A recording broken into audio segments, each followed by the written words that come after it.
नमस्कार। India debate में आप सबका स्वागत है। मैं हूं आशुतोष पाठक। मित्रों, ममता बनर्जी और ठाकरे का आफ्टर इफेक्ट पता नहीं कहां कहां जाएगा।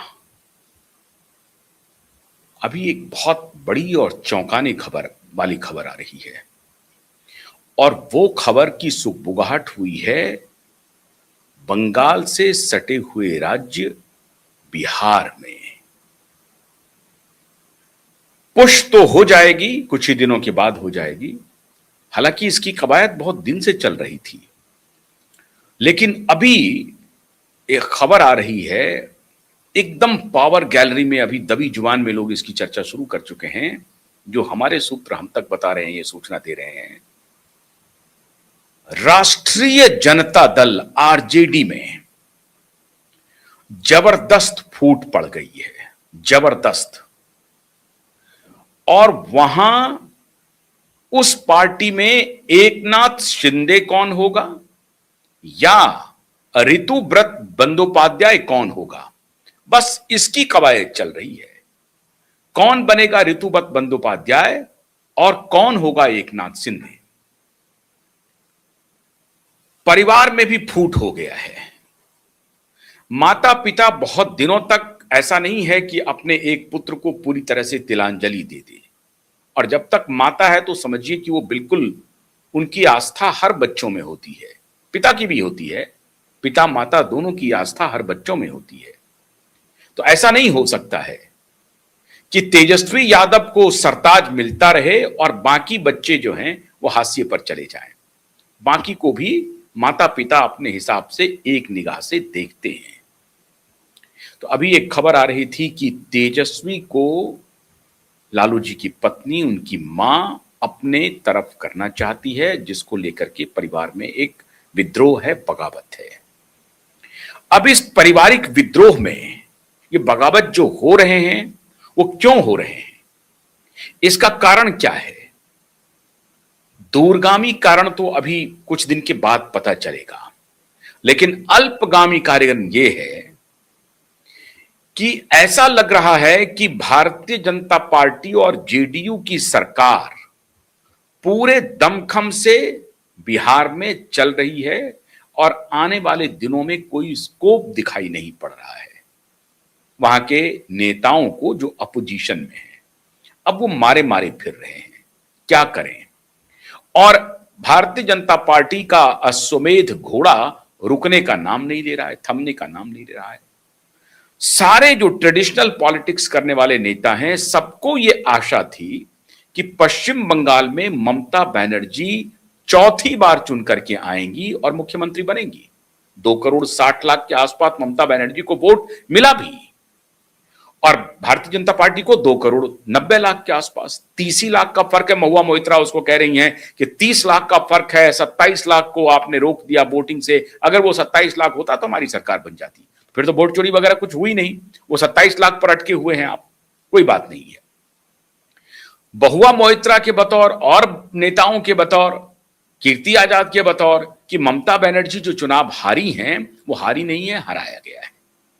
तो जितने अपोजिशन के नेता हैं वो बिल्कुल स्वीकार कर रहे हैं कि ममता बनर्जी हारी नहीं है, वो जीती हुई हैं और वो जीत जाएंगी। अगर जीत जाती, लेकिन जीत पाई नहीं क्योंकि उनको हरा दिया गया। कोई बात नहीं है, उनको हरा दिया गया।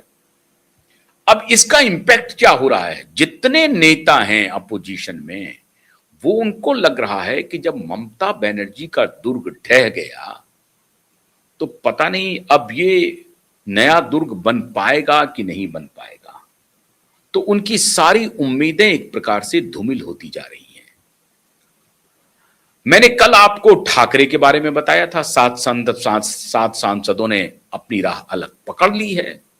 चर्चा आम है, वो कभी भी फैसला हो जाएगा, बस वो अपॉर्चुन मोमेंट का इंतजार कर रहे हैं। मुलाकात वगैरह सब तय हो गई है, किसको क्या मिलना है, क्योंकि जब कोई फैक्शन टूट करके किसी दूसरे फैक्शन में मिलेगा तो जाहिर है वो कुछ डिमांड करेगा। उस डिमांड में उनको क्या मिलेगा ये तय हो जाएगा। जैसे ही तय हो जाएगा कि इधर आने का पारितोषिक क्या मिलेगा, पुरस्कार क्या मिलेगा, बस ये तय हो जाए, फौरन से पेशतर वो पाला बदल लेंगे।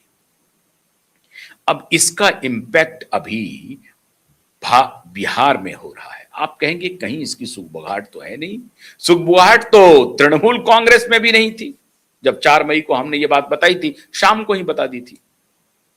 सुगबुगाहट तो आप कहेंगे कि एकनाथ शिंदे की भी नहीं थी। नहीं थी, बिल्कुल नहीं थी। कानो कान किसी को खबर नहीं हुई। बस खबर आई कि इतने विधायक गायब हैं, उनका फोन स्विच ऑफ है और वो फरार हैं। फरार मतलब उनको लेकर के होटल होटल जा रहे हैं। कभी मुंबई के किसी, साउथ मुंबई के किसी होटल में, वहां से निकले तो गुजरात, और गुजरात से निकले तो सीधे पहुंच गए कहां? गुवाहाटी। और फिर वहां आराम हुआ, वहीं पर सारी रूपरेखा बन गई, सबको जो चीज मिलना था मिल गया, मुख्यमंत्री का पद डिसाइड हो गया, वापस आए, सब कुछ तय हो गया। इसलिए इस बात पर मत जाइए कि सुगबुगाहट कुछ नहीं है। कोई फोन करके सबको इन्फॉर्म करके तो पार्टी को तोड़ेगा नहीं, लेकिन पार्टी की टूट की खबर ऑलमोस्ट पक्की है। ऑलमोस्ट। आरजेडी के पास टोटल जो विधायकों की संख्या है, यादव विधायकों की संख्या, वो 11 है और कुशवाहा विधायकों की संख्या 4 या 5 विधायकों की संख्या कुशवाहा की है और अन्य फिर हैं। टोटल स्ट्रेंथ कितनी है? 25। 25 विधायकों में से खबर आ रही है कि लगभग 11-12 विधायक ऐसे हैं जो बीजेपी और सम्राट चौधरी के संपर्क में हैं। बल्कि भारतीय जनता पार्टी की तरफ से उन्हें कहा जा रहा है कि वहां कुछ बचा नहीं है। न तो बीजेपी को आवश्यकता है, ना ही जेडीयू को आवश्यकता है, लेकिन दोनों पार्टी अपनी टैली बढ़ाने की कोशिश कर रही है। अब आरजेडी के नेता जो एमएलए हैं, उनको लग रहा है कि अच्छा क्या होगा, स्विच किधर करें? क्या सीधे हम बीजेपी में चले जाएं, क्योंकि सुरक्षित तो वही रहेंगे। जेडीयू में जाने के बाद पता नहीं नीतीश जी के बाद जेडीयू का भविष्य क्या होगा। तत्काल तो दिखाई पड़ रहा है कि जेडीयू का भविष्य ठीक होगा। बीजेपी भी चाहती है कि जेडीयू जिंदा रहे, जेडीयू को कभी कोई परेशानी नहीं हो। बीजेपी चाहती है कि जेडीयू को जिंदा रखा जाए। जेडीयू की कीमत पर भारतीय जनता पार्टी बिहार में कोई काम नहीं करना चाहती है, जेडीयू को जिंदा रखना चाहती है। लेकिन साथ ही साथ भारतीय जनता पार्टी अपनी टैली को आगे बढ़ाने के लिए निश्चित रूप से प्रयासरत हैं। और जब बंगाल का जो रिजल्ट आया है, उसके बाद से बीजेपी का मोराल हाई है। फ्रंट फुट पर भारतीय जनता पार्टी के नेता खेल रहे हैं, बैटिंग कर रहे हैं। ऐसी परिस्थिति में इन विधायकों का संपर्क में आना कुछ नई कहानी कह रहा है।